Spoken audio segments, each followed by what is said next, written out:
In 1891, beneath the warped, rotting floorboards of a burned plantation house in southern Georgia, a ledger was uncovered that fire and time had failed to destroy. The handwriting was precise, controlled, almost clinical. 12 names, 12 ages, ranging from 4 to 14, 12 prices, adding up to $8,400. Every transaction was dated the same, December 25th, 1863. But it was the final notation that caused the county clerk to stop breathing for a moment.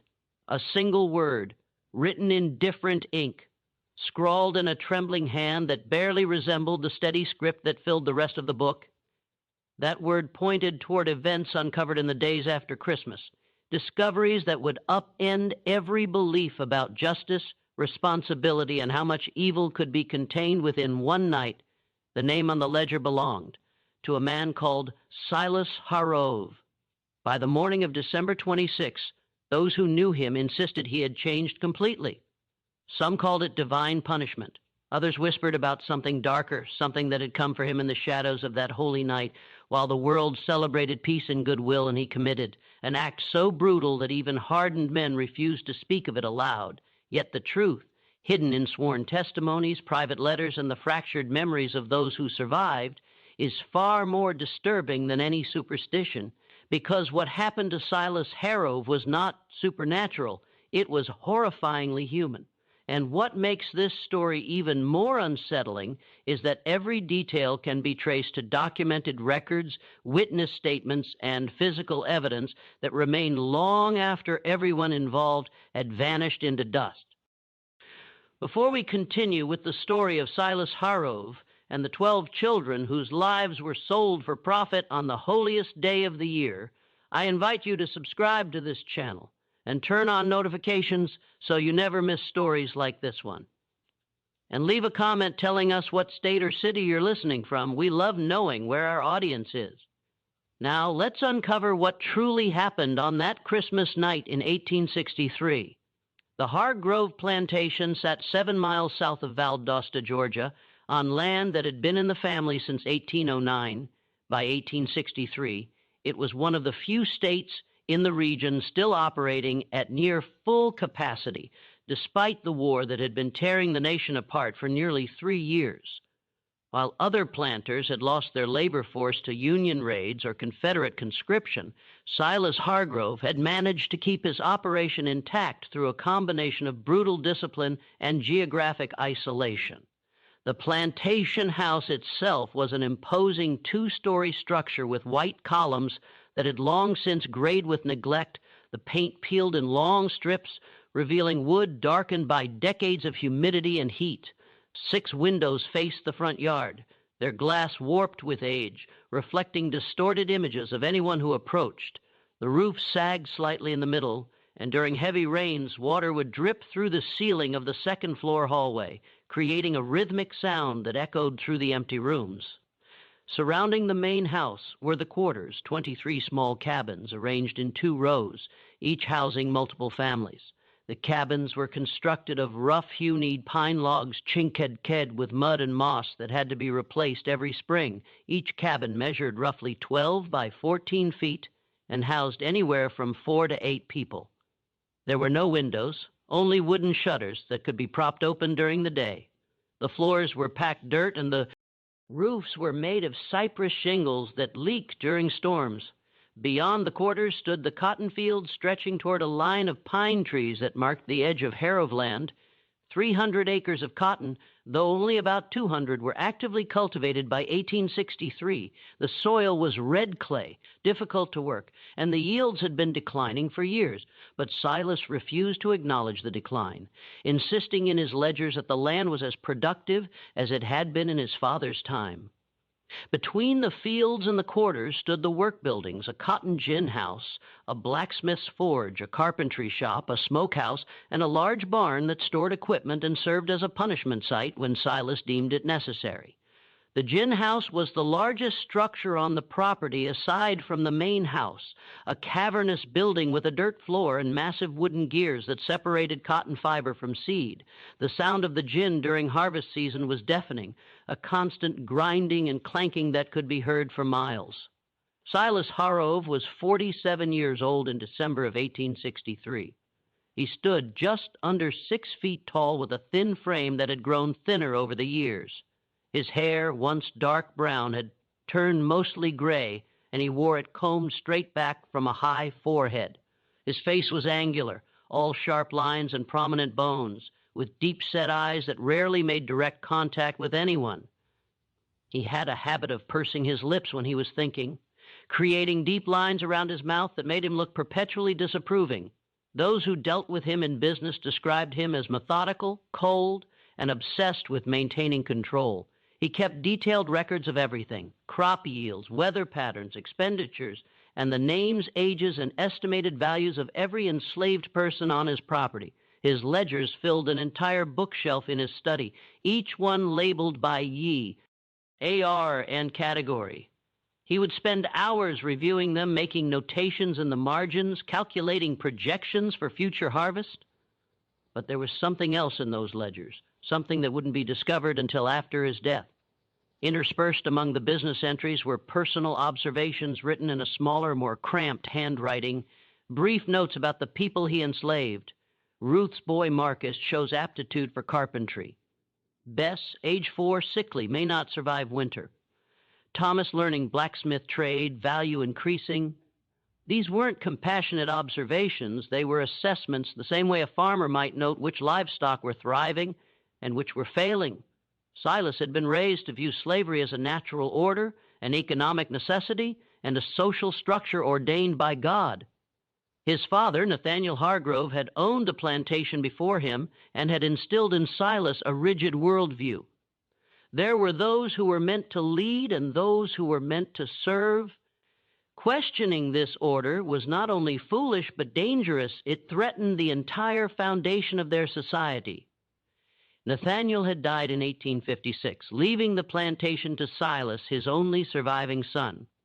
Silas's older brother, James, had been killed in a hunting accident in 1849, and his younger brother, Robert, had died of yellow fever in 1852. This left Silas as the sole heir, a responsibility he took with grim seriousness. Silas had married in 1851 at the age of 35 to a woman named Catherine Brennan, the daughter of a wealthy merchant in Savannah. It was not a love match, but a practical arrangement. Catherine brought a substantial dowry, and Silas provided social standing and land. They had 4 children in quick succession, 2 sons, William and Charles, and 2 daughters, Margaret and Anne. Catherine was a quiet woman, deeply religious, who spent most of her time in the upstairs row. Alms of the house, reading scripture and writing letters to her family in Savannah. She rarely ventured into the fields or the quarters, and she never questioned Silas's management of the plantation, but those who knew her said she seemed perpetually sad, as if she carried a weight she couldn't name. In 1859, Catherine became pregnant with their 5th child. The pregnancy was difficult from the start. She was weak, often bedridden, and by the 8th month it was clear something was wrong. On a cold night in November, she went into labor. The baby, a boy, was born stillborn. Catherine hemorrhaged and died 3 hours later at the age of 32. Silas had her buried in the family cemetery, a small plot on a hill overlooking the cotton fields. He commissioned a marble headstone with her name, dates, and a single line from Proverbs. She openeth her mouth with wisdom, and in her tongue is the law of kindness. He never visited the grave after the funeral. The children were sent to live with Catherine's sister in Savannah shortly after their mother's death. Silas told people it was for their education and safety, but those close to the family suspected the real reason. He couldn't bear to look at them. They reminded him of Catherine, and Catherine reminded him of failure. He had failed to protect her, failed to give her a life of happiness, failed to be anything more than a cold, distant husband. With the children gone, Silas retreated further into his work. He spent 18 hours a day managing the plantation, reviewing ledgers, planting crops, and maintaining the rigid control that defined his existence. He ate alone, slept alone, and spoke only when necessary. The enslaved families learned to avoid him when possible, to move quietly when he was near, to never meet his eyes. His only regular companion was Dutch Keller, the overseer. Dutch was a large man, over 6 trillions tall and heavily muscled, with a thick red beard and small, cold eyes. He had worked on the plantation since 1857, hired by Silas's father shortly before Nathaniel's death. Dutch was efficient, brutal when he deemed it necessary, and utterly loyal to Silas. He lived in a small house near the gin, separate from both the main house and the quarters, a physical representation of his position, above the enslaved but below the master. Dutch handled the day-to-day operations of the plantation, assigning work, distributing rations, maintaining discipline. Silas trusted him completely, perhaps because Dutch never questioned orders and never showed any sign of moral conflict about the nature of their work. To Dutch, enslaved people were tools, no different than plows or cotton gins. You maintained them, you used them, and when they broke, you replaced them. The winter of 1863 had been particularly harsh. Frost came early in November, killing the last of the cotton bolls before they could be harvested. By December, the ground was hard and unforgiving, and a thin layer of ice formed on the water barrels each morning. The enslaved families huddled in their cabins at night, burning what little firewood they were allotted, trying to keep warm in structures that were never designed for comfort. The cotton harvest had been the worst in a decade. Silas calculated that he had lost nearly 40% of his expected yield. The bales that were harvested were of poor quality, fetching lower prices at market, and the market itself was in chaos. The Confederate dollar was nearly worthless. Inflation was rampant, and creditors were demanding payment in gold or goods. Silas was facing debts he couldn't ignore. He owed $3,200 to a bank in Savannah, $1,800 to a cotton broker in Mon, and another $2,000 to various suppliers who had provided seed, equipment, and other necessities on credit. In total, he was nearly $7,000 in debt. No clear way to pay. He spent the first 2 weeks of December reviewing his options. He could sell land, but land prices had collapsed due to the war. He could sell equipment, but he needed the equipment to operate. He could reduce his labor force, but he was already operating at minimum capacity. And then on December 15th, he received a letter from Virgil Tate. Tate was a slave trader based in Mon, one of the few still operating in Georgia in 1863. Most of the slave trade had collapsed due to the war, but Tate had found a niche market, supplying labor to plantations in the Deep South that had been spared the worst of the fighting. He specialized in what he called future investments, young slaves who could be trained for specific tasks and would provide decades of labor. The letter was brief and businesslike. Tate had heard that Silas was facing financial difficulties. He was prepared to make a generous offer for young slaves, ages 4 to 14, paid in gold.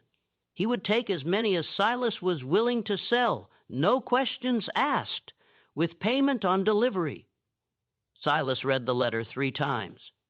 He sat in his study, staring at the words, calculating numbers in his head. 12 children. If he sold 12 at an average price of $700 each, he would have $8,400, enough to pay all his debts and have money left over for seed and supplies for the spring planting. He told himself it was business, just business. The children were eating food the plantation couldn't spare. They wouldn't be productive for years. Their parents would have more children. It was a practical decision, a necessary decision. It was what his father would have done.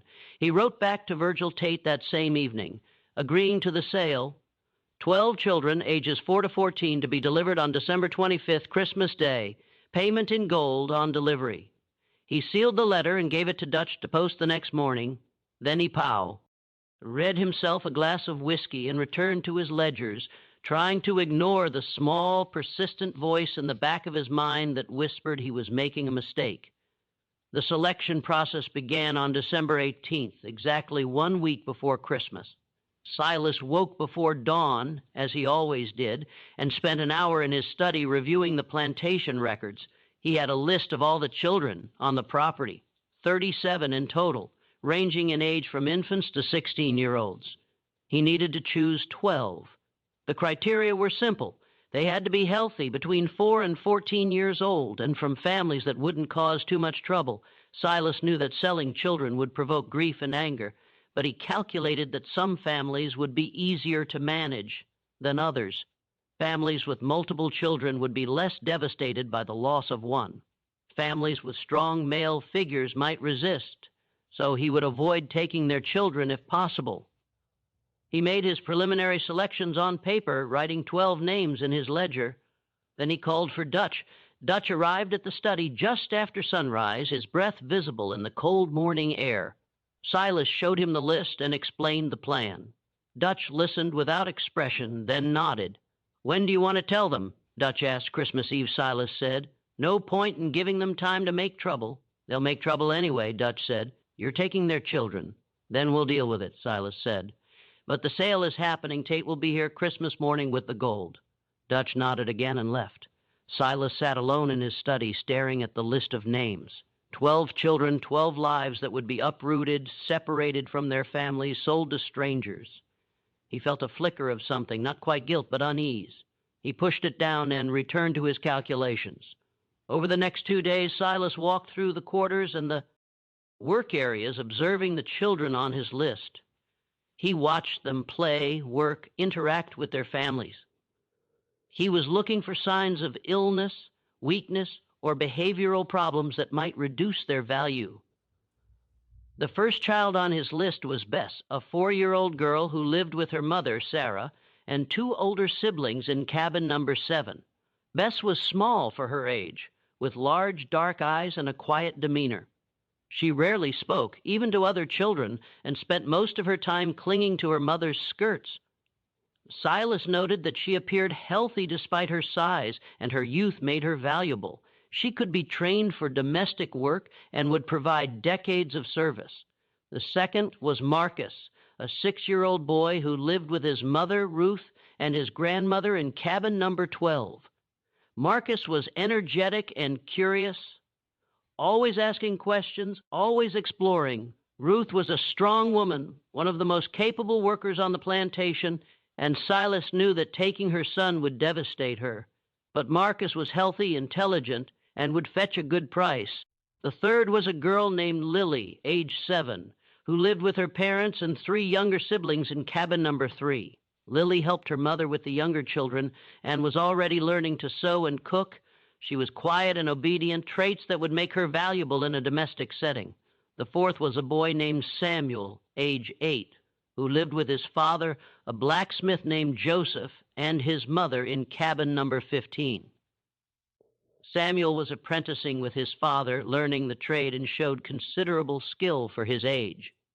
Silas hesitated on this one. Joseph was a strong, respected figure in the enslaved community, and taking his son might provoke resistance. But Samuel's skills made him valuable, and Silas decided the risk was worth it. The fifth was a girl named Grace, age 9, who lived with her mother and 2 sisters in cabin number 8. Grace was tall for her age, strong, and already working in the fields alongside the adults. She rarely smiled, and there was a hardness in her eyes that Silas found unsettling. But she was healthy and capable, and that was all that mattered. The sixth was a boy named Daniel, age 10, who lived with his parents and an older brother in cabin number 19. Daniel was small and wiry with quick hands and a sharp mind. He had been helping in the carpentry shop and showed aptitude for detailed work. His parents were quiet, unlikely to cause trouble, which made him a safe choice. The seventh was a girl named Hannah, age 10, who lived with her mother and grandmother in cabin number 5. Hannah was cheerful and talkative, always singing while she worked. Her mother, a woman named Esther, was one of the house servants, which meant Hannah had been exposed to domestic work from a young age. She would be easy to train and valuable in a household setting.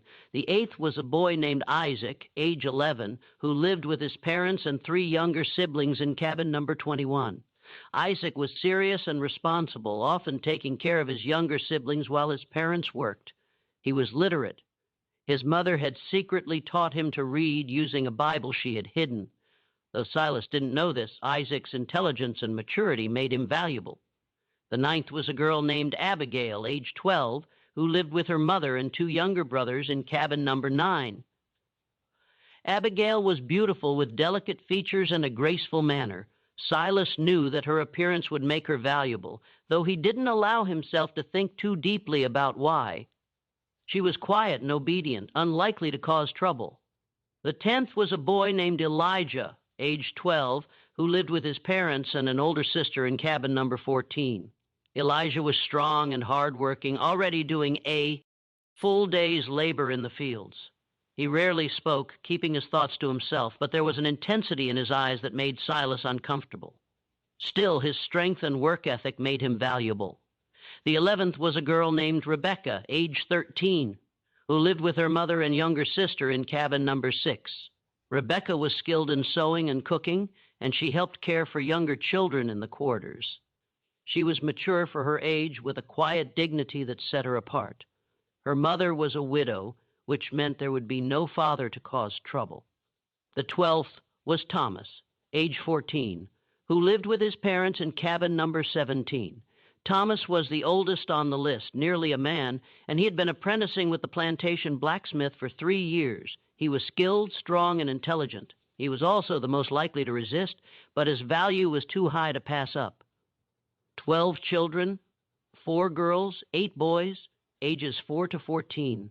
Silas wrote their names in his ledger in neat, precise handwriting along with estimated values based on age, health, and skills. The total came to $8,400, exactly what Virgil Tate had agreed to pay. Silas closed the ledger and locked it in his desk drawer. The selection was complete. Now he just had to wait until Christmas Eve to make the announcement. The week leading up to Christmas was unusually quiet on the Harrow plantation. The weather remained bitterly cold, with temperatures dropping below freezing each night. A thin layer of snow fell on December 20th, unusual for southern Georgia, and it lingered on the ground for 2 days before melting into muddy slush. The enslaved families went about their work with the same efficiency as always, but there was a tension in the air that even Silas noticed. People spoke in hushed tones. Children played more quietly than usual. There were no songs in the fields, no laughter in the quarters. It was as if everyone sensed that something was coming, though they didn't know what. Silas spent most of his time in his study, reviewing his financial records and preparing for the transaction. He had written to his creditors, informing them that he would be able to make payments in January. He had calculated how much gold he would need to set aside for spring planting. He had planned everything down to the smallest detail, but he couldn't shake a growing sense of unease. It started as a small, nagging feeling in the back of his mind, easy to ignore. But as Christmas approached, it grew stronger, more insistent. He found himself thinking about the children, not as assets or investments, but as individuals. He remembered watching Bess cling to her mother's skirts. He remembered Marcus's endless questions. He remembered the way Thomas had looked at him once with an expression Silas couldn't quite interpret. He told himself he was being foolish. This was business. He had made the right decision. The plantation would survive because of this sale. That was all that mattered. On December 22nd, Dutch came to the study with a concern. Several of the enslaved families had been asking about Christmas. Traditionally, Christmas was one of the few days when they were given a break from work and allowed to celebrate with extra rations and small gifts. They wanted to know if the tradition would continue this year. Silas considered the question. Part of him wanted to cancel the celebration entirely. It seemed hypocritical to give them a day of rest when he was about to sell 12 of their children. But he also knew that canceling Christmas would raise suspicions and might provoke resistance before the sale could be completed. Tell them Christmas will be observed as usual, Silas said. Extra rations on Christmas Eve. No work on Christmas Day. Dutch nodded and left. Silas returned to his ledgers, but he cooled. Didn't concentrate. He kept thinking about the announcement he would have to make on Christmas Eve. He imagined the mothers' faces when they heard their children's names. He imagined the father's rage. He imagined the children's confusion and fear. He poured himself a glass of whiskey, even though it was only mid-afternoon. Then another. By evening, he had finished half the bottle and fallen asleep at his desk. He dreamed of Catherine. She was standing in the upstairs hallway of the house wearing the white dress she had been buried in. She was looking at him with an expression of profound sadness, and she was holding a baby, the stillborn son who had killed her. She didn't speak, but her eyes said everything. "What have you become?" Silas woke with a start, his heart pounding. The study was dark, the fire in the hearth reduced to glowing embers. He lit a lamp and checked his pocket watch. It was just after midnight, December 23rd, 2 days until the sale. He stood and walked to the window, looking out at the quarters. A few cabins had lights in the windows, candles or small fires. Most were dark. He wondered if the families were sleeping or if they were lying awake, sensing the approaching storm. He turned away from the window and went upstairs to his bedroom. He didn't sleep for the rest of the night. December 23rd passed slowly. Silas stayed in his study, avoiding the quarters, avoiding Dutch, avoiding everyone. He reviewed the transaction papers Virgil Tate had sent, making sure everything was in order. He counted and recounted the estimated value of the children. He tried to focus on the numbers, the logic, the necessity of what he was doing, but the unease wouldn't leave him. It had grown into something more than discomfort. It was a physical sensation, a tightness in his chest, a weight pressing down on him. He found it difficult to breathe. His hands shook when he tried to write. He couldn't eat. That evening he walked out to the family cemetery on the hill. He hadn't been there since Catherine's funeral 4 years earlier. The headstone was weathered, but still legible. He stood in front of it, staring at the inscription, and tried to remember what it had felt like to care about someone. He couldn't. That part of him seemed to have died with Catherine, or perhaps even before. He had spent so many years viewing people as assets, as tools, as numbers in a ledger that he had forgotten how to see them as anything else. He returned to the house as darkness fell. Tomorrow was Christmas Eve. Tomorrow he would make the announcement. And the day after, the children would be gone, and he would have his gold, and everything would go back to normal. He almost believed it. December 24th, 1863, dawned cold and gray. The sky was overcast, threatening more snow, and a bitter wind blew from the north. Silas woke early as always, but he didn't go to his study. Instead, he stood at his bedroom window, looking out at the quarters, watching as smoke began to rise from the chimneys as families woke and started their fires. He knew what he had to do today. He had rehearsed the words in his mind 100 times. He would be brief, direct, unemotional. He would read the names from his ledger. He would tell them the children would be leaving at dawn. He would make it clear that resistance would be punished. It would take 5 minutes, maybe less, and then it would be done. But as he stood at the window, watching the plantation wake up, he felt something he hadn't felt in years. Fear. Not fear of the enslaved family's reaction, though that was a concern, but a deeper fear, a primal dread that he couldn't name or explain. It felt like standing at the edge of a cliff, knowing that one more step would send him plummeting into darkness. He pushed the feeling down and got dressed. He went to his study and retrieved the ledger with the 12 names. He called for Dutch and told him to gather everyone in the yard at dusk for the rations distribution. Dutch nodded and left without comment. The day passed with agonizing slowness. Silas tried to work, but he couldn't focus. He tried to read, but the words blurred on the page. He tried to eat, but the food tasted like ash. He spent most of the day sitting in his study, staring at the ledger, waiting for dusk. In the quarters, the families prepared for Christmas. Despite the cold and the hardships of the past year, there was a sense of anticipation. Christmas was one of the few days when they were allowed to rest, to be with their families, to pretend for just a moment that they were something more than property. The mothers cooked what little extra food they had been given. The fathers told stories to their children. The older children helped care for the younger ones. There was singing in some of the cabins, hymns and spirituals that had been passed down through generations. Ruth, Marcus's mother, held her son close as she prepared their meager Christmas meal. Marcus was excited, chattering about what he hoped to receive. Maybe an extra piece of cornbread or a small toy carved from wood. Ruth smiled and stroked his hair, trying to memorize the feel of him, the sound of his voice, the warmth of his small body against hers. She didn't know why, but she had a terrible feeling that something was wrong. She had felt it for days, a growing dread that she couldn't shake. She had dreamed the night before of Marcus walking away from her into darkness, and no matter how loudly she called, he didn't turn back. She held him tighter and whispered a prayer. As dusk approached, Dutch walked through the quarters, calling for everyone to gather in the yard for rations. The families emerged from their abins bundled against the cold and assembled in front of the big house. There were 63 people in total, men, women, and children, representing 23 families. Silas stood on the porch, the ledger in his hands. Dutch stood beside him, his face expressionless.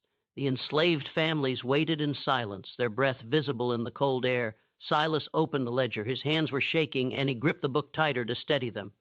He looked out at the assembled faces, faces he had seen every day for years, faces he had never truly looked at. "I have an announcement," he said. His voice sounded strange to his own ears, thin and distant. The crowd waited. Silas looked down at the ledger and began to read the names: Bess, Marcus, Lily, Samuel, Grace, Daniel, Hannah, Isaac, Abigail, Elijah, Rebecca, Thomas. 12 names. As each name was called, a ripple of confusion passed through the crowd. Parents looked at each other, trying to understand. Children looked up at their mothers and fathers, sensing something was wrong. "These children have been sold," Silas continued, his voice flat. "They will be leaving at dawn tomorrow. The buyer will arrive with a wagon. The transaction is final. Anyone who interferes will be punished."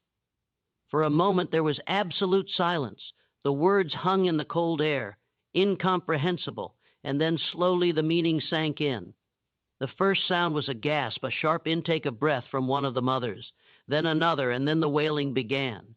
It started with Ruth. She let out a sound that was barely human, a howl of grief so profound that it seemed to tear the air itself. She fell to her knees, clutching Marcus to her chest, and the sound that came from her was the sound of a soul breaking. Other mothers joined her. Sarah, Bess's mother, collapsed, her body shaking with sobs. Esther, Hannah's mother, screamed and reached for her daughter, pulling her close. The fathers stood rigid, their faces carved from stone, their fists clenched at their sides. The children began to cry, not understanding what was happening, but sensing their parents' terror. Bess clung to her mother, her small body trembling. Marcus buried his face in Ruth's shoulder. Thomas stood apart from his parents, his face blank, his eyes fixed on Silas. Ruth crawled forward on her knees, her hands outstretched, her face wet with tears. She reached the porch steps and looked up at Silas, her voice breaking. "Please," she said. "Please, Master Hargrove, don't take my boy. He's all I have. Please, I'll work harder. I'll do anything. Please don't take him." Silas looked down at her. He saw the desperation in her eyes, the absolute terror. He saw Marcus clinging to her, his small face pressed against her neck, and for a moment, just a moment, he felt something crack inside him. But then he remembered the debts, the creditors, the plantation, the necessity of survival. He hardened his expression and said the words that would haunt him for the rest of his life. "He's worth more than you." Ruth's face crumpled. She let out another wail and collapsed onto the frozen ground, her body racked with sobs. Other mothers surged forward, begging, pleading, offering anything and everything if he would just spare their children. Silas turned and walked into the house. He locked the door behind him and stood in the dark hallway, listening to the sounds of grief outside. The wailing continued for hours, a sound so terrible that it seemed to seep into the walls of the house, into the very foundation. He went to his study and poured himself a glass of whiskey, then another. He tried to block out the sounds, but they followed him, echoing in his mind. He sat at his desk and stared at the ledger, at the 12 names written in his neat handwriting. "Just business," he told himself. "Just business." But the words felt hollow. Outside in the quarters, the families held their children. They sang to them, whispered prayers, made promises they knew they couldn't keep. They tried to memorize every detail, the shape of their faces, the sound of their voices, the feel of their small hands. Ruth held Marcus all night, rocking him, singing softly. Marcus had stopped crying and was quiet now, his small body warm against hers. She whispered to him about how much she loved him, about how he needed to be strong, about how she would never forget him. "Will I see you again, Mama?" Marcus asked, his voice small. Ruth couldn't answer. She just held him tighter and continued to sing. In cabin number 17, Thomas sat with his parents. His father, a strong man named Jacob, had his hand on Thomas's shoulder. His mother, a woman named Miriam, held his hand. They didn't speak. There was nothing to say. Thomas looked at his parents and felt something harden inside him. He was 14 years old, nearly a man, and he understood what was happening in a way the younger children didn't. He understood that tomorrow he would be taken from his family and sold to a stranger. He understood that he would likely never see his parents again. He understood that his life, his future, his very identity was being erased because a white man needed money. And he understood that there was nothing he could do about it. But as he sat there holding his mother's hand, feeling his father's grip on his shoulder, he made a silent promise. He would survive. He would remember. And someday, somehow, he would make sure that what was being done to him and the other children would not be forgotten. The night deepened. The temperature dropped. The wailing in the quarters gradually subsided into quiet sobbing and then into silence. But it was not a peaceful silence. It was the silence of grief too profound for words, of hearts breaking in the darkness. In the big house, Silas sat alone in his study. He had finished the bottle of whiskey and started another. His mind was foggy, his thoughts disjointed. He kept seeing Ruth's face, hearing her voice. "Please don't take my boy." He stood and walked to the window. The quarters were dark now, no lights in the windows.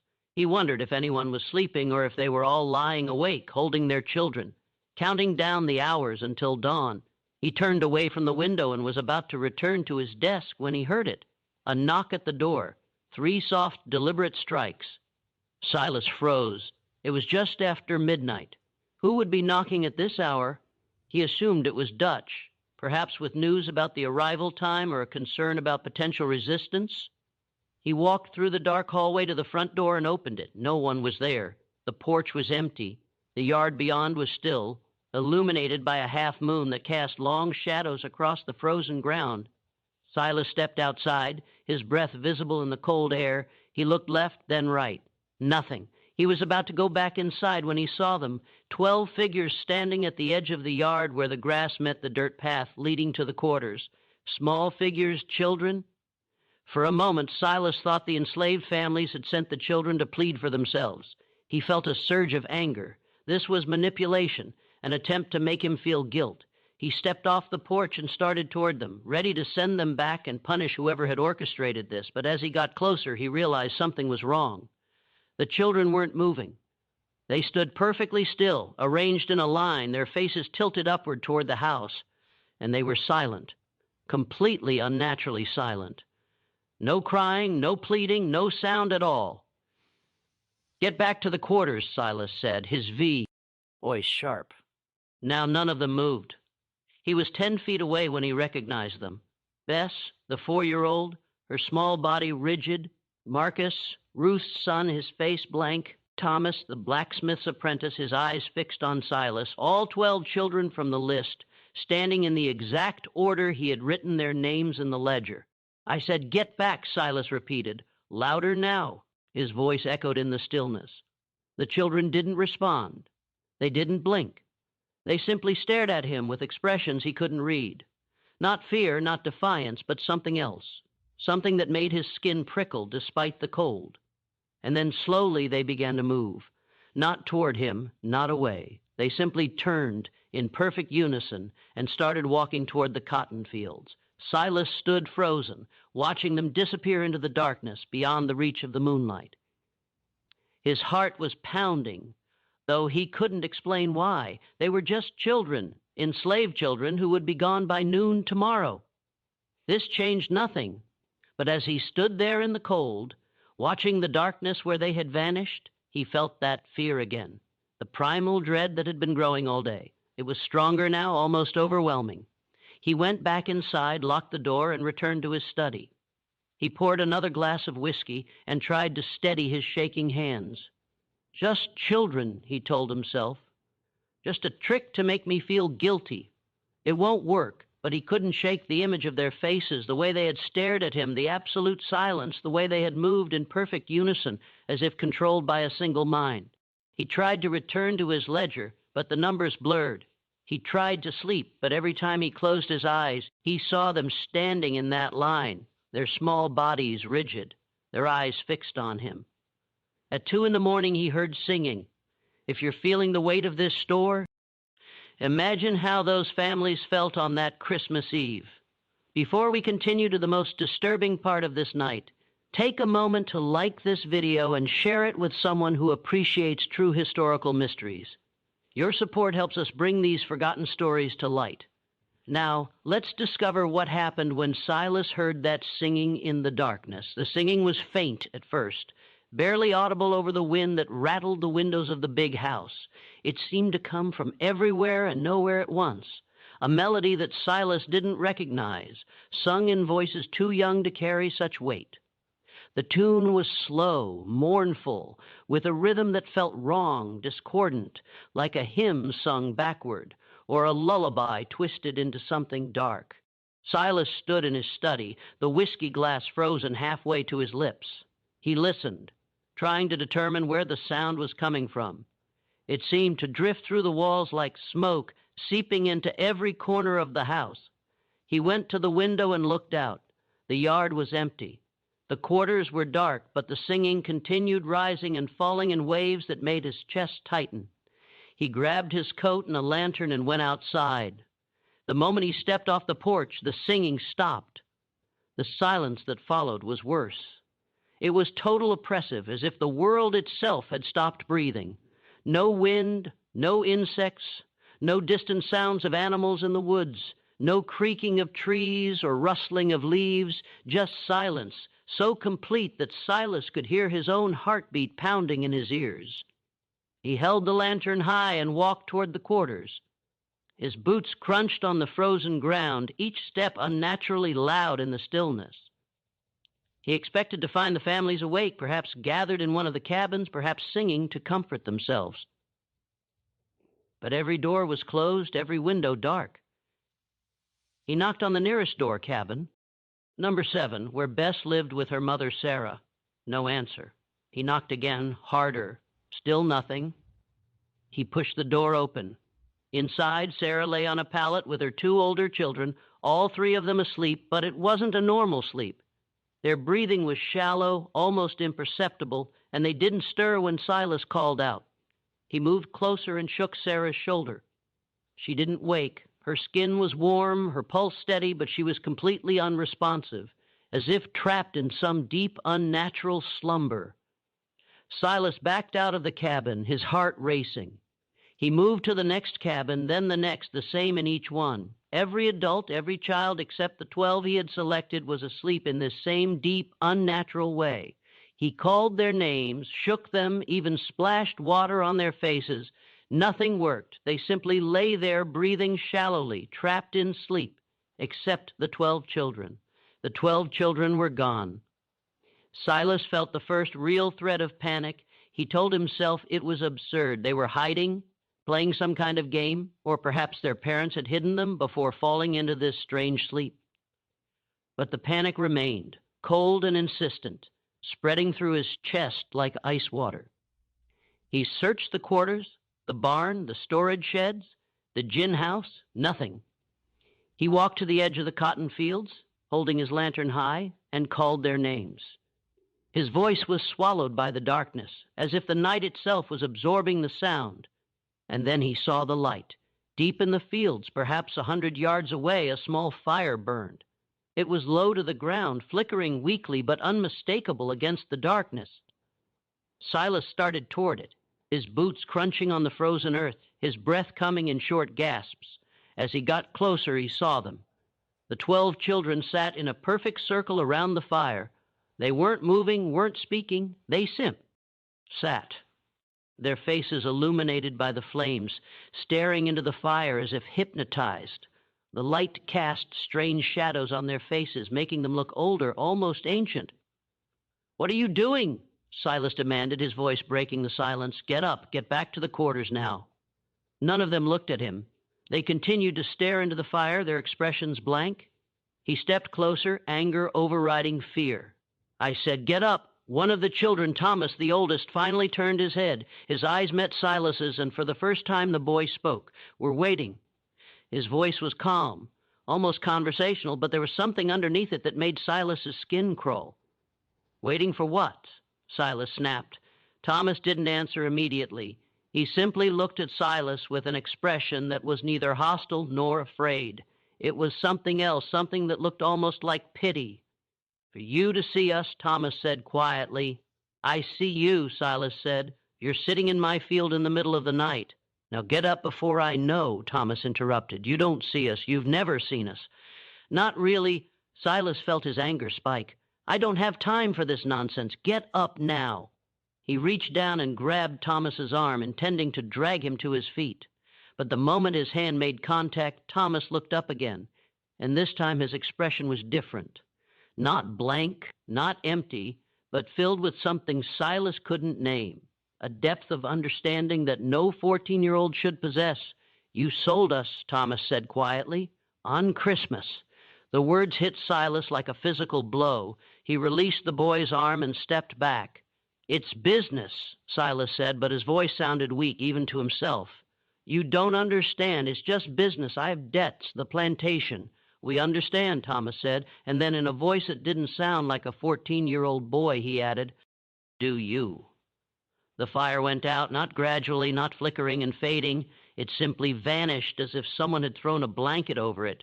The darkness rushed in, absolute and suffocating. Silas's lantern was still burning, but its light seemed to stop just inches from the glass, unable to penetrate the blackness around him. He heard movement, footsteps, whispers. The children were standing now. He could sense it, but he couldn't see them. He swung the lantern wildly, trying to find them, but the light revealed nothing but darkness. And then he felt it. Hands, small hands, dozens of them touching him. Not grabbing, not violent, just touching his arms, his chest, his face, cold fingers pressing gently against his skin as if trying to memorize him, to understand him. Silas screamed. He swung the lantern and it shattered against the ground, plunging him into complete darkness. He ran blindly, stumbling over frozen furrows, his breath coming in ragged gasps. He didn't know which direction he was going. He only knew he had to get away. The hands followed him. They touched his back, his shoulders, his neck. Light touches, almost gentle but relentless. And with each touch he felt something, a flash of emotion, a fragment of memory that wasn't his own. He felt terror, the terror of a 4-year-old child being torn from her mother's arms. He felt confusion, the confusion of a 6-year-old boy who didn't understand why he was being taken away. He felt grief, the grief of a mother watching her child disappear into darkness. He felt rage, the rage of a father who couldn't protect his family. He felt despair, the despair of children who had been told they were worthless, that they were property, that their lives had no value beyond what someone was willing to pay. Each emotion hit him like a wave, overwhelming, suffocating.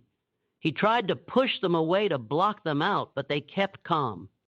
Ing faster and faster until he couldn't tell where his own feelings ended and theirs began. He ran until his legs gave out, and he collapsed onto the frozen ground, gasping, his heart hammering in his chest. The hands were gone, the darkness was gone. He was lying in the yard in front of the big house, and the sky was beginning to lighten with the first hint of dawn. He opened his eyes and saw them, the 12 children standing on the porch watching him. They didn't speak. They didn't move. They simply stood there, silent and still, as the sun began to rise behind them. Silas staggered to his feet, his body shaking, his mind reeling. He stumbled into the house, locked the door, dragged a chair against it, and collapsed onto the floor of his study. His clothes were torn, his hands bleeding from where he had fallen. His face was wet, whether from tears or sweat or melted snow, he didn't know. He sat there for a long time trying to make sense of what had happened. It was exhaustion, he told himself, stress, guilt manifesting as hallucination. It wasn't real. It couldn't be real. But when he looked down at his hands, he saw the dirt under his nails, the scratches on his palms, and when he looked at the window, he saw them still standing there watching. And he knew with a certainty that terrified him that it had been real, all of it. At precisely 6 in the morning, Virgil Tate arrived with his wagon and 3 armed men. Silas heard the sound of hooves and wheels on the frozen road and forced himself to stand. His body ached, his head pounded, and his hands wouldn't stop shaking. He looked at himself in the mirror above his desk and barely recognized the man staring back. His face was pale, his eyes bloodshot and sunken, his hair disheveled. He looked like he had aged a decade overnight. He straightened his clothes as best he could and walked to the front door.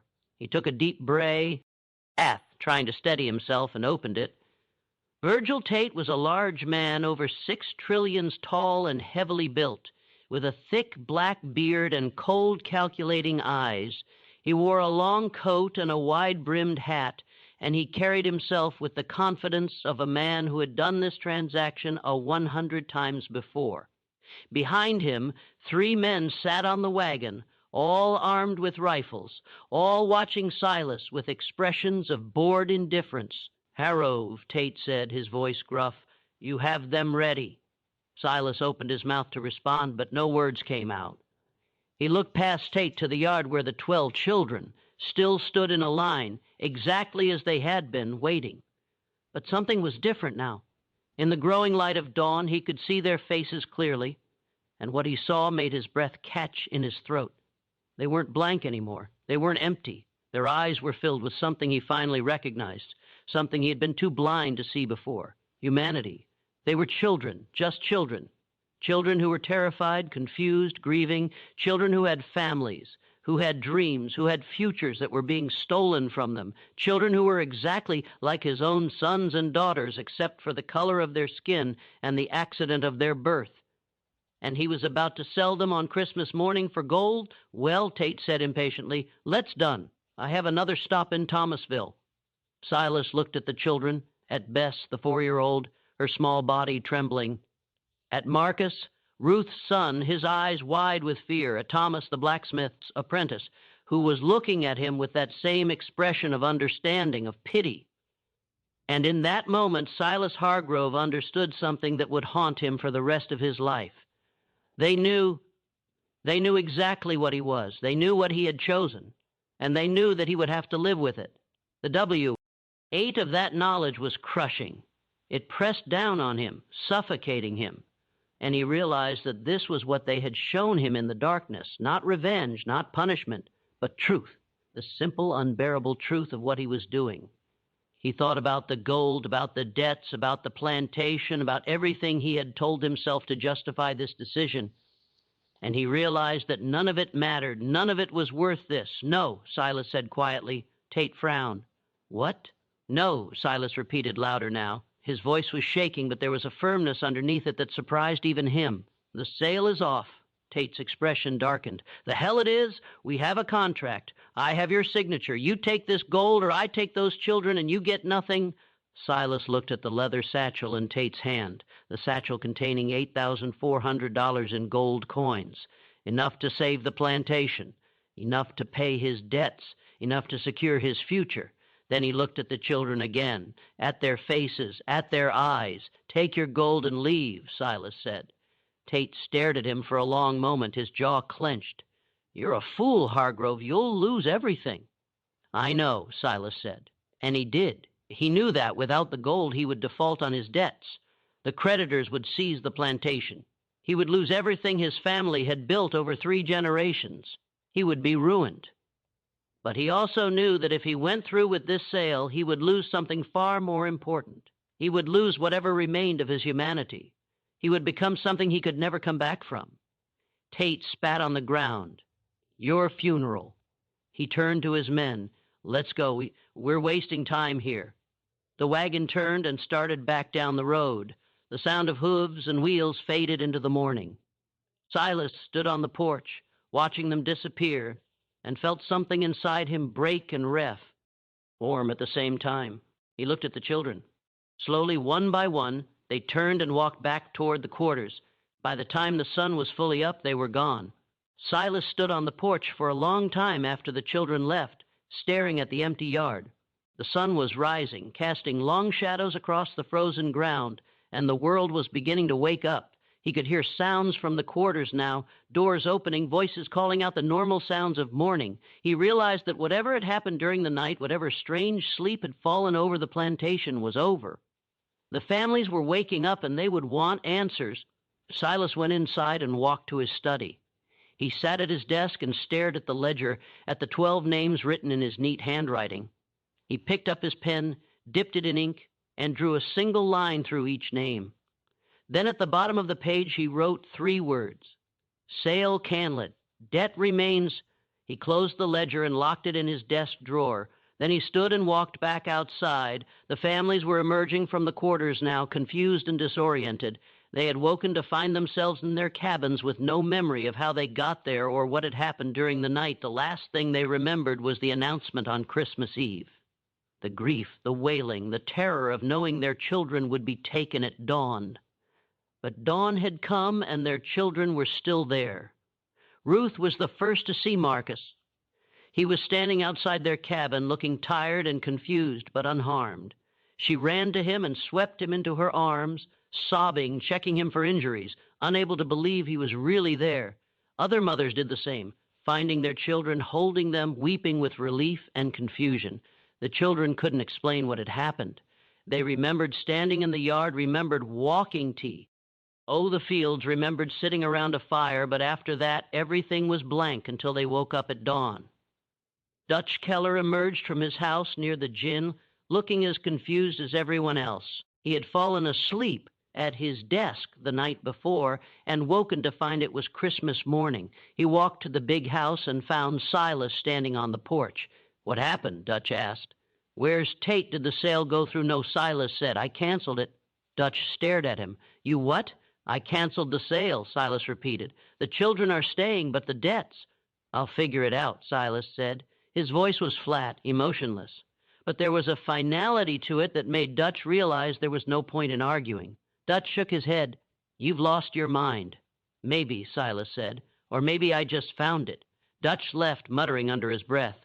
Silas remained on the porch, watching as the family slowly realized what had happened. The children weren't being taken. They were safe. It was Christmas morning, and they were still together. The relief was palpable, but so was the confusion. No one understood what had changed. No one knew why Silas had canceled the sale, and no one dared to ask. Silas spent the rest of Christmas Day alone in his study. He didn't eat. He didn't sleep. He simply sat at his desk, staring at the ledger, replaying the events of the night, over and over in his mind.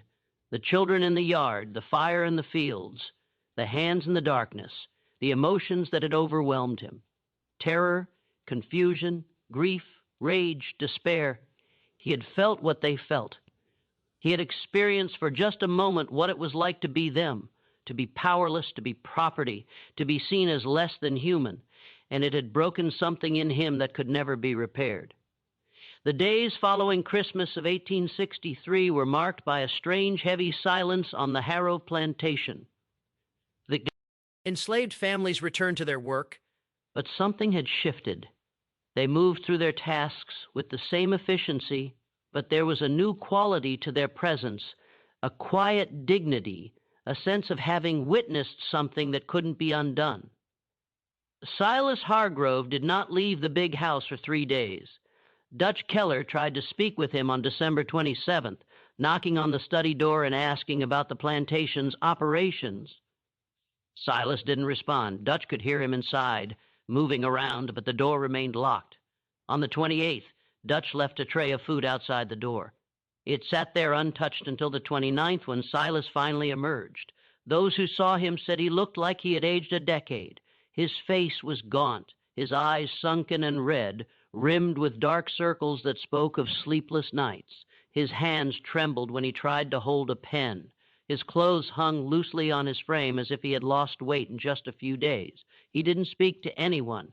He simply walked through the plantation, stopping occasionally to stare at the quarters, the fields, the places where the children played. On December 30th, he did something unprecedented. He called a meeting of all the enslaved families. They gathered in the yard, weary and uncertain. The last time they had been called together, Silas had announced the sale of their children. They didn't know what to expect now, but they prepared for the worst. Silas stood on the porch, the same spot where he had made the announcement 6 days earlier. But this time, everything about him was different. His posture was less rigid. His voice was quieter.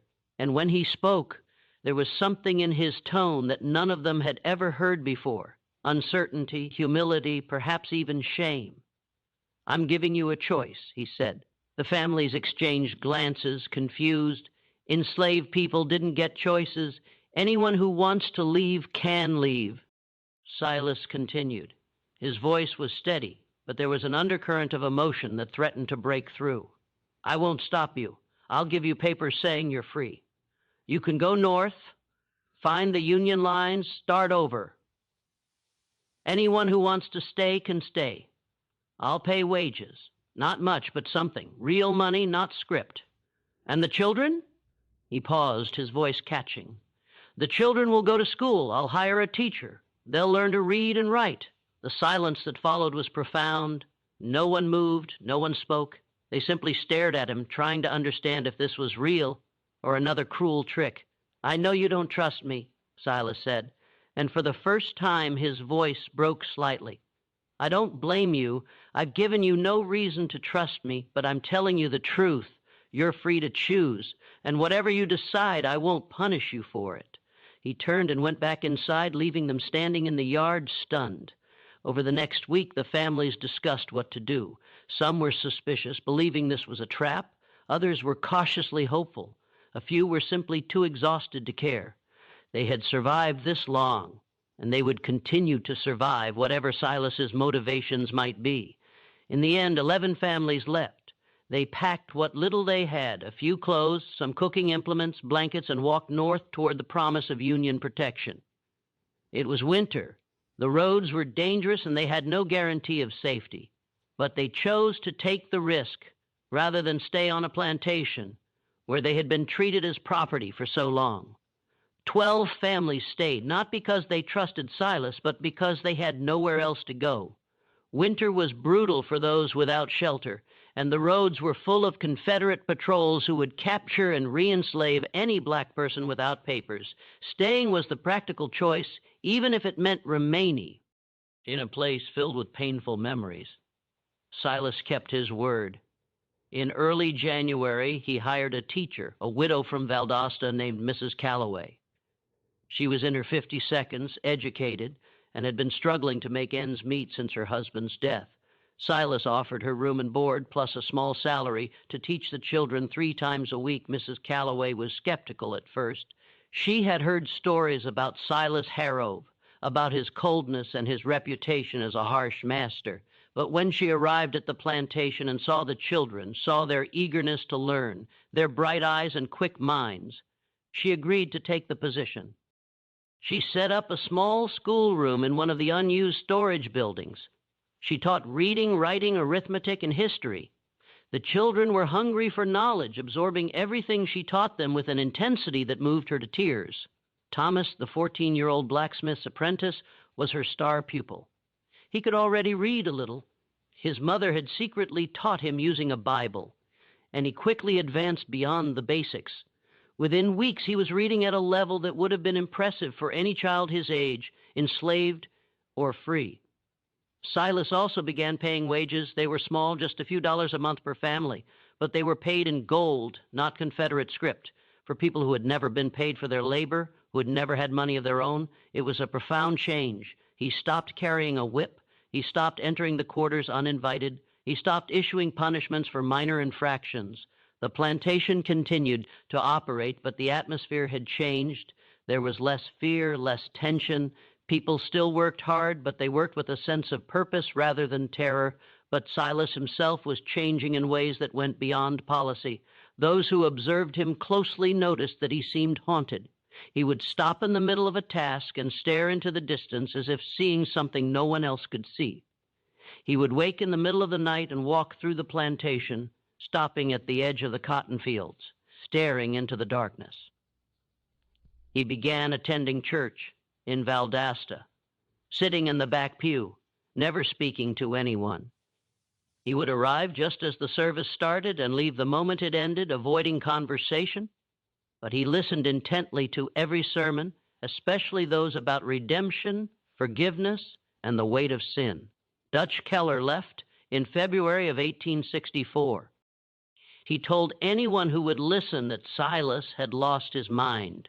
"He's not the same man," Dutch wrote in a letter to his brother. "Something broke in him that night. He walks around like a ghost, talking to himself, staring at nothing. He's paying them wages, for God's sake, treating them like they're free. I can't work for a man like that. He's going to lose everything, and I won't be there to watch it happen." Dutch was right about one thing. Silas was losing everything. Without the gold from the sale, he couldn't pay his debts. The creditors began sending increasingly threatening letters. The bank in Savannah filed a lien against the property. Suppliers refused to extend credit. But Silas didn't seem to care. He continued to pay wages. He continued to fund the school. He continued to treat the people on his plantation as human beings rather than property. In March of 1864, he did something even more unprecedented. He began writing letters to government officials advocating for the rights of enslaved people. He wrote to the governor of Georgia, to members of the Confederate Congress, to anyone who might listen. His letters were passionate, detailed, and deeply personal. In one letter discovered years later in the state archives, he wrote, "I have spent my life believing that slavery was a natural order, a necessary institution, a system ordained by God. I was wrong. I have seen the faces of children torn from their mothers. I have heard the wails of parents who know they will never see their sons and daughters again. I have felt for just a moment the terror and despair of those who are treated as property rather than people, and I can no longer remain silent. This system is evil. It destroys not only those who are enslaved, but also those who enslave. It corrupts the soul and blinds us to the humanity of our fellow man. I do not expect forgiveness for my role in perpetuating this evil, but I can at least speak the truth, even if no one listens." The letters were ignored. Some were mocked. A few resulted in threats. But Silas continued to write them, driven by a compulsion he couldn't explain. The war dragged on through 1864 and into 1865. Sherman's army marched through Georgia in late 1864, burning plantations and freeing enslaved people in their wake. The Harrove plantation was spared, likely because it was so isolated and appeared already abandoned. By the time Union soldiers reached the area, there was little left to burn. In April of 1865, Lee surrendered at Appomattox, and the war officially ended. News traveled slowly to southern Georgia, but by late April, word had reached Valdosta. The Confederacy was dead. Slavery was abolished. Silas gathered the remaining families and told them they were legally free now. He offered to let them stay and work for wages or leave with his blessing and whatever supplies he could spare. Most stayed, not out of loyalty to Silas, but out of practicality. The world outside was chaos. The roads were full of displaced people, both black and white. The economy had collapsed. There were no jobs, no infrastructure, no safety net. The plantation, for all its dark history, offered stability. But the relationship had changed. The families were no longer enslaved.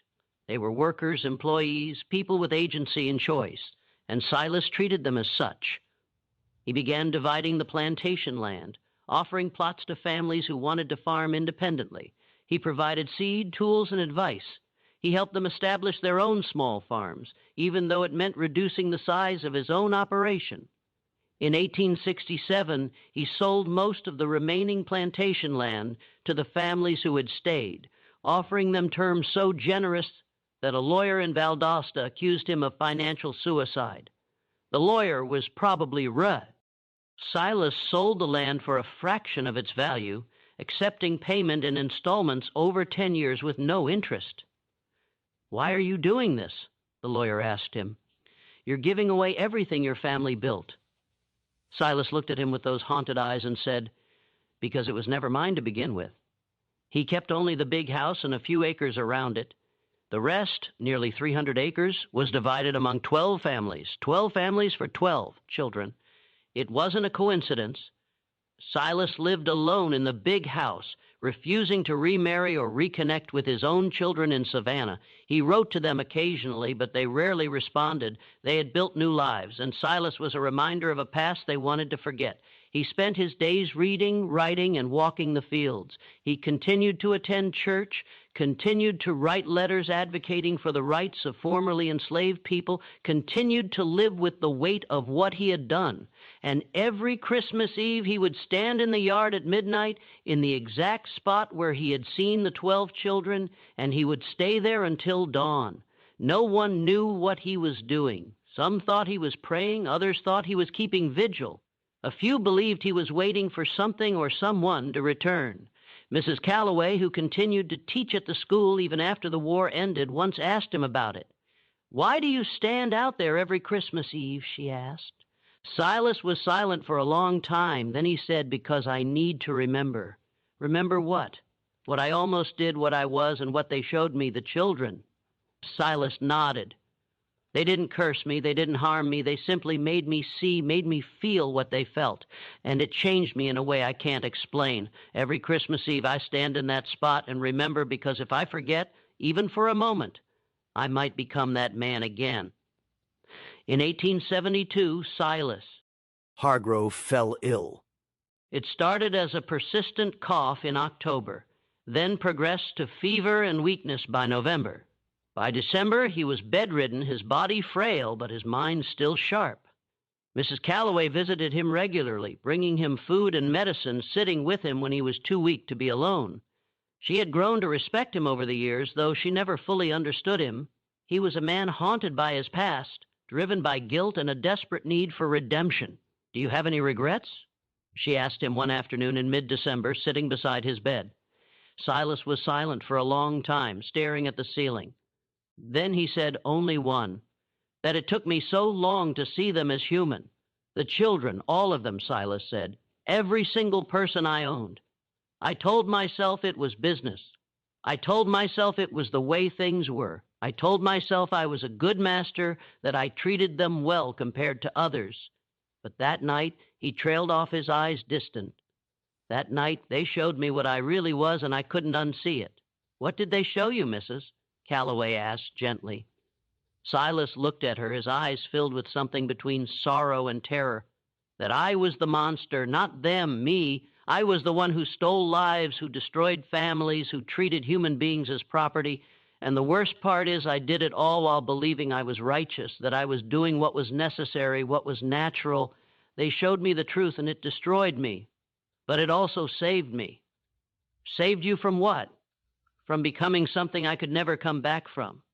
Silas said, "If I had sold those children, if I had gone through with it, I would have crossed a line that couldn't be uncrossed. I would have become something less than human myself. They saved me from that, and I've spent every day since trying to be worthy of that gift." On December 20th, Silas asked Mrs. Calloway to breathe. "Bring him his journals." He had been keeping detailed personal journals since that Christmas night in 1863, filling page after page with his thoughts, his memories, his attempts to understand what had happened. He spent 3 days reviewing them, making notes in the margins, adding final entries.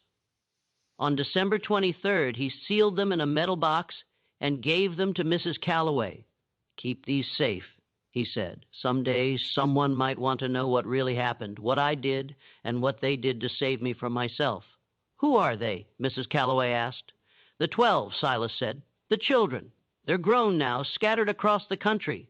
But I still see them sometimes in my dreams, still standing in that line, watching me, waiting for me to understand."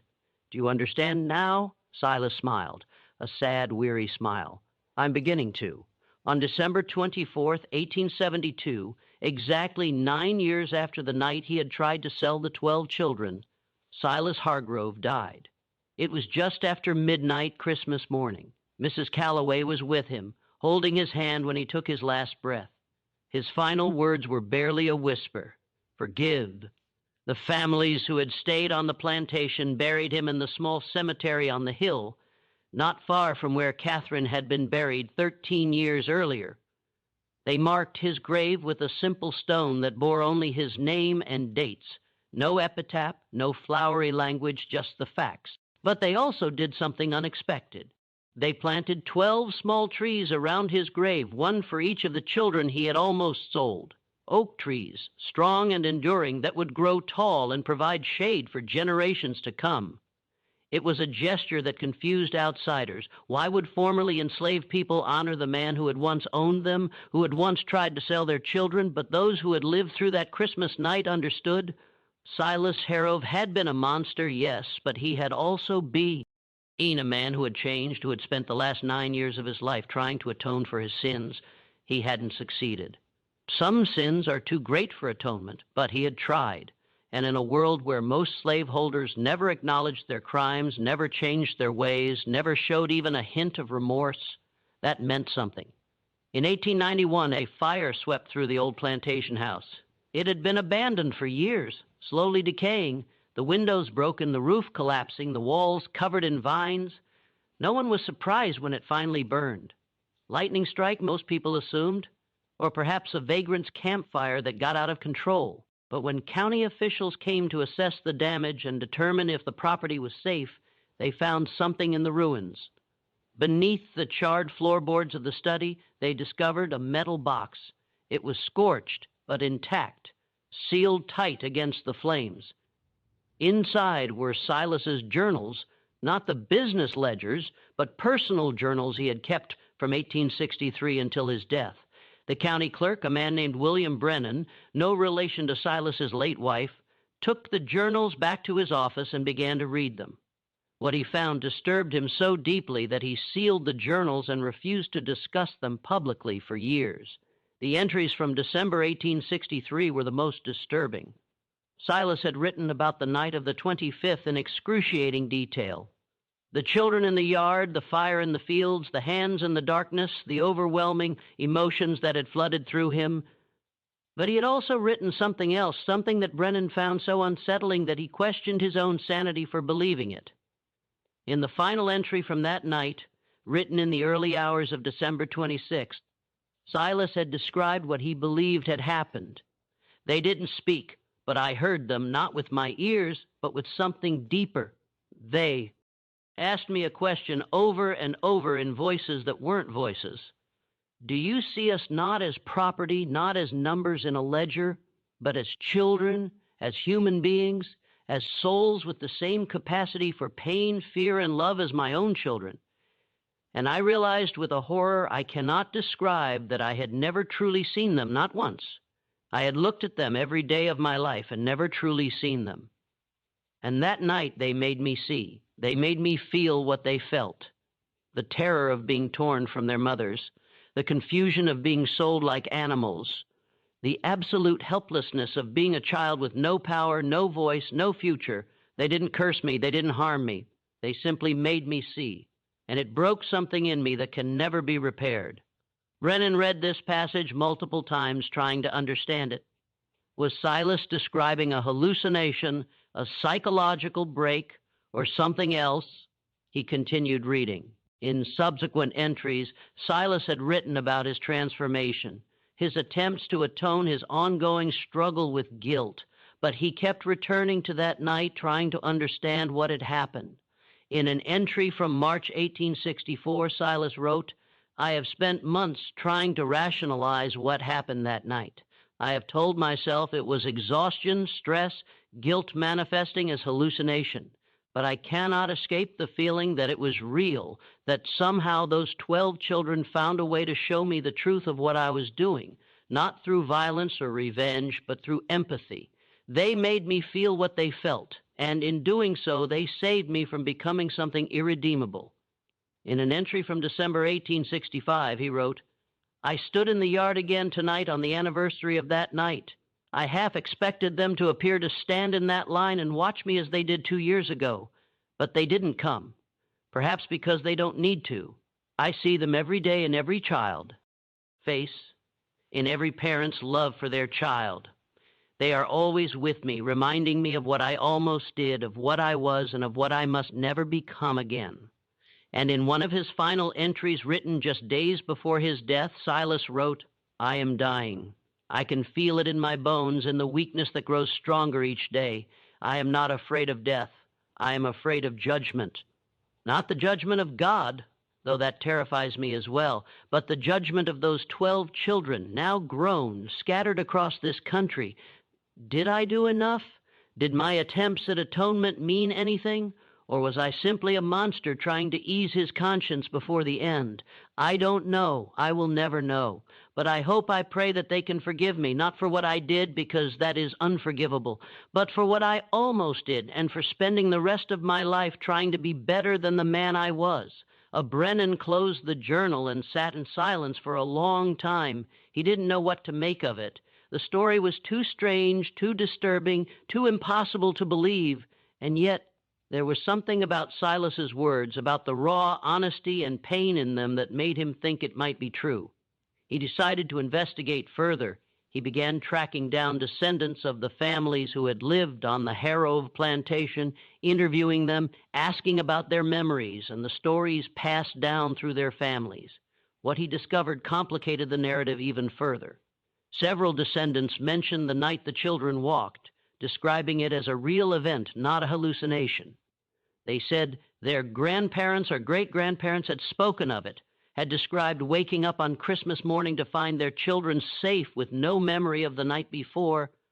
One woman, the granddaughter of Ruth, Marcus's mother, told Brennan that her grandmother had spoken of that night only once, shortly before her. Death in 1889, she said it was like a dream. The woman told Brennan she remembered the announcement, remembered the grief, remembered holding Marcus and singing to him. And then she remembered nothing until dawn, when she woke up, and Marcus was still there. She said it felt like God had intervened, had put everyone to sleep, and changed Mr. Harrow's heart during the night.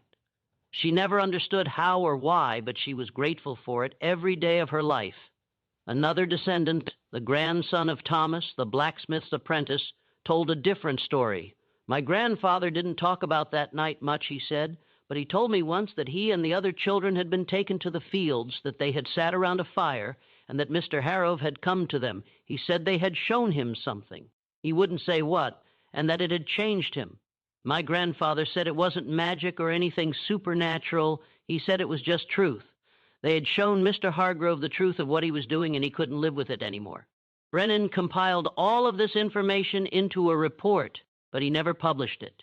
He was afraid of being mocked, of being accused of believing in ghost stories or supernatural nonsense.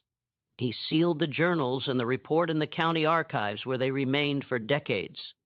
The story of Silas Hargrove and the 12 children faded into obscurity. The plantation land was divided and sold over the decades. The big house burned and was never rebuilt. The cemetery was eventually overgrown and forgotten. The families who had lived there moved on, building new lives, and the painful memories of slavery gradually receded into the past.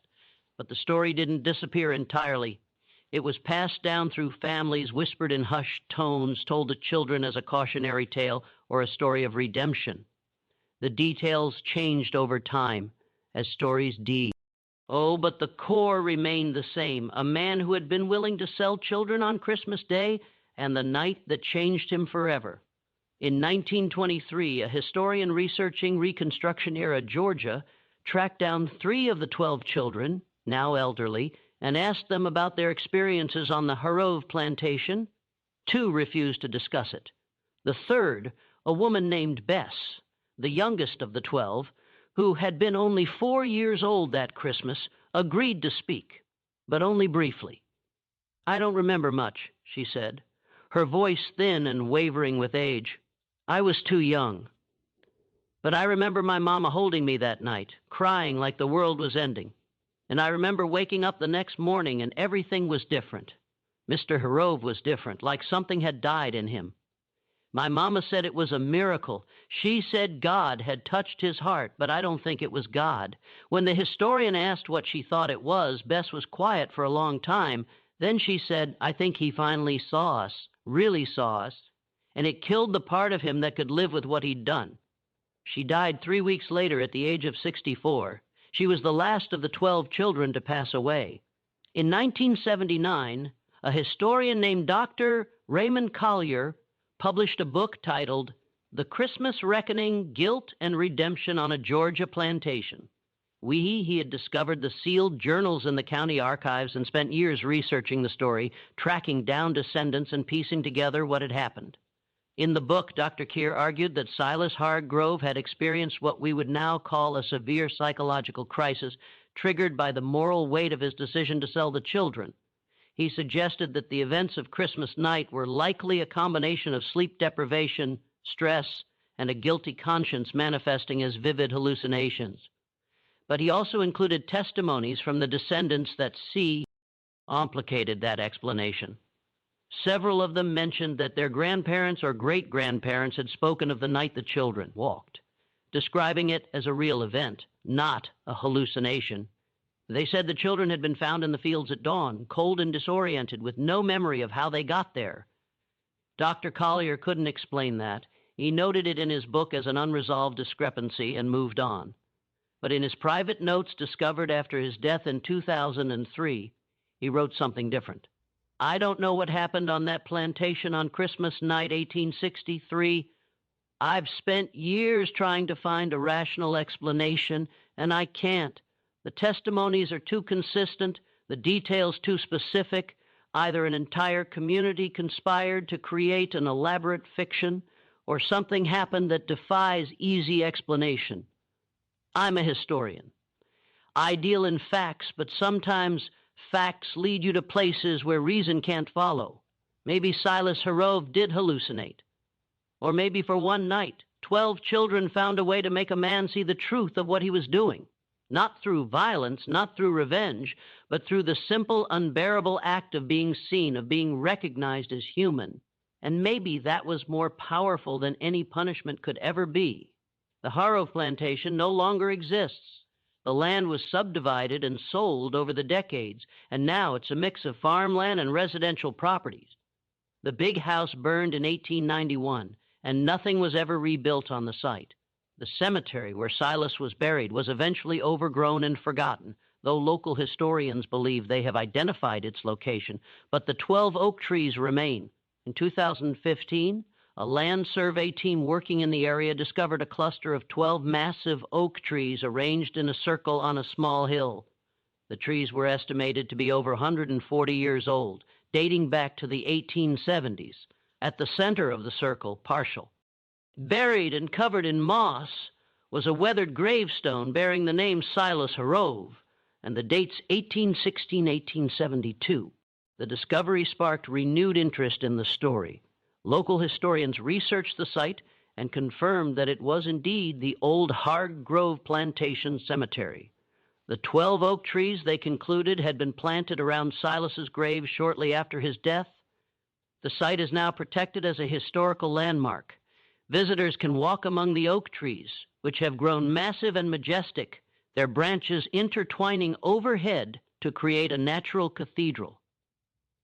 At the base of each tree, a small plaque has been installed with the name of one of the 12 children: Bess, Marcus, Lily, Samuel, Grace, Daniel, Hannah, Isaac, Abigail, Elijah, Rebecca, and Thomas. It's a quiet place, peaceful and beautiful. But there's something about it that makes visitors uneasy. Perhaps it's the weight of history, the knowledge of what almost happened there. Or perhaps it's something else, something harder to define. People who visit the site often report feeling watched, as if unseen eyes are observing them from the shadows between the trees. Some claim they hear a soft song drifting through the air, a tune that feels familiar yet impossible to name. Others describe a sudden wave of sorrow or guilt, so intense it steals their breath, only to vanish moments later. Are these sensations real, or are they simply the mind responding to expectation, creating meaning where none truly exists? No one can say for certain. What is certain is this: on Christmas night in 1863, something occurred on the Hargrove plantation that altered the lives of everyone involved. Whether it was a mental collapse, a collective psychological experience, or something that resists logical explanation entirely, the outcome was undeniable. A man who once sold children as property spent the remainder of his life trying desperately to make amends. It was never enough. It could never be enough. Some crimes are too vast to be erased. Yet even so, the attempt mattered. In an era when most slaveholders never admitted wrongdoing, never changed their behavior, and never expressed even the smallest trace of regret, that transformation meant something. The 12 children survived. They grew into adults. They lived lives as complete as any formerly enslaved people could manage in the fractured world of the post-war South. They built families, pursued livelihoods, endured hardships, and celebrated victories. And they carried with them, until their final days, the memory of that Christmas night, the night they somehow forced a monster to recognize their humanity. They never spoke of it publicly, perhaps because they couldn't fully explain it themselves, or perhaps because some truths are too deep, too intimate to be given away.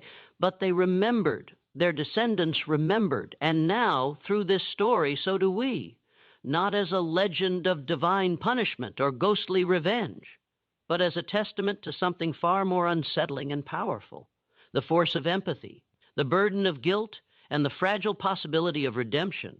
This story reminds us that the most frightening hauntings are not caused by spirits. They come from moments when we are confronted with the consequences of our own actions. So what do you believe happened on that Christmas night in 1863? Was it a psychological collapse, or did 12 children find a way to make Silas Harrove finally see them as human? Leave your thoughts in the comments below. If you found this exploration of one of history's most disturbing and mysterious episodes compelling, subscribe to the channel, turn on notifications, and share this video with someone who appreciates stories that exist at the intersection of history and mystery. Thank you for watching. We'll see you in the next video.